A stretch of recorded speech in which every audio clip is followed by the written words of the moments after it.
thing I would mention about Charles City as an example, because that's where we hung out. We'd go to the movies there and everything when I was a kid. You know, they're sacrificing downtown to build along the edge. So that could be good, could be bad. But what I want to go through here is a series of slides here in a minute, talking about how can we think about communities and keep them thriving in multiple levels. But this is the other level of community. We saw ourselves linked to Charles City. Even though we were competitors with Allison and football and Clarksville and Sheffield and all these folks, we still were in community with them because we lived that way. We bought stuff in Charles City, we bought stuff in Clarksville. We went to the movies in Charles City. We lived as a regional community, just as that's the whole reason you're here, which is what I like. This is a series of images of Ames, Iowa. This is 1930, Ames, Iowa State, and the city of Ames. Lincoln Highway, Highway 69. And then there was railroads, you know, that connected it, and then the creek system, river system. And then just over time, you can see how the community grows. Iowa State and the housing around it starts to grow and meld more with downtown Ames. They get an airport. Highway 30 swings south. You start getting more development out along the road as they become more developed. And then here's an image of today. I believe this is the image of today, where now we're sprawling out into the agricultural fields here with housing developments. And again, I'm not saying it's good or bad that we're sprawling out here. I think it is sometimes bad that we consume more agricultural land than we should be at times.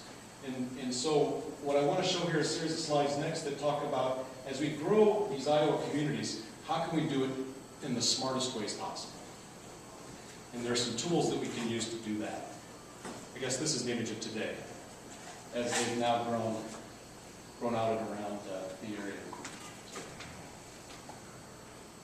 This is, I have 11-year-old twins, and they got to be part of a program where they got to get up in an airplane, a pilot volunteered their plane.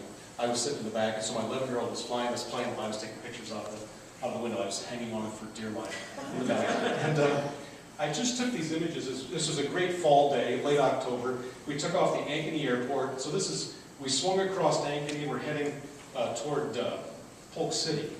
And so I was just struck by, you know, the Iowa landscape and a farm, you know, similar to all the farms in Iowa. And as we go along here, in the typical Iowa landscape, and then this is Polk City and Saylorville Reservoir. And so as we look at these areas, these developed areas, and sewage treatment systems and so forth, what I would challenge all of you to do is go back to your communities, and as folks are coming in to continue to develop in and around your communities, make sure you're asking the best and most appropriate questions of these people that want to come and develop in your community, or the folks that you're wanting to entice there. How can we develop this neighborhood that minimizes stormwater, might collect stormwater, reuse it, tries to be as energy efficient as possible, might try to use renewable sources of energy, wind turbines and so forth. And so we just keep flying around Polk City here. Even like in this housing development, even considering lot size. And there are some conservation communities that are being developed on the edges of Des Moines and around Waukee and so forth that are reducing the lot size and providing more open space that's shared between all of the people in the neighborhood. So common park space, if you will. And also, we can design road systems so that they don't have curb and gutter, and use more of a rural section, and collect the water without storm sewers. They can collect the water in bioswales and little wetlands and so forth, and reduce the cost of the development and improve the quality of that environment.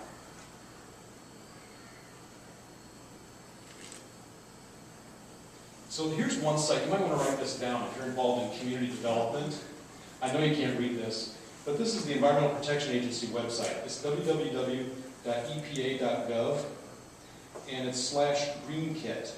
And I think you can still get to this. I went to this site several years ago and I did a presentation American Planners Association.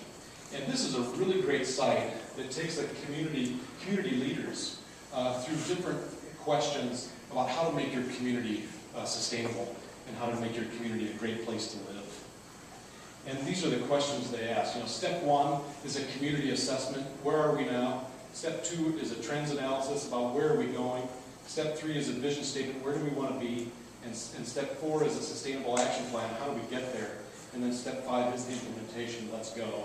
And so you can click on all of these links, and it goes through examples of model ordinances and strategic plans that other communities have used and so forth to be livable, great places to live. Now, this is data from the National Energy, the Environmental Information Administration. And buildings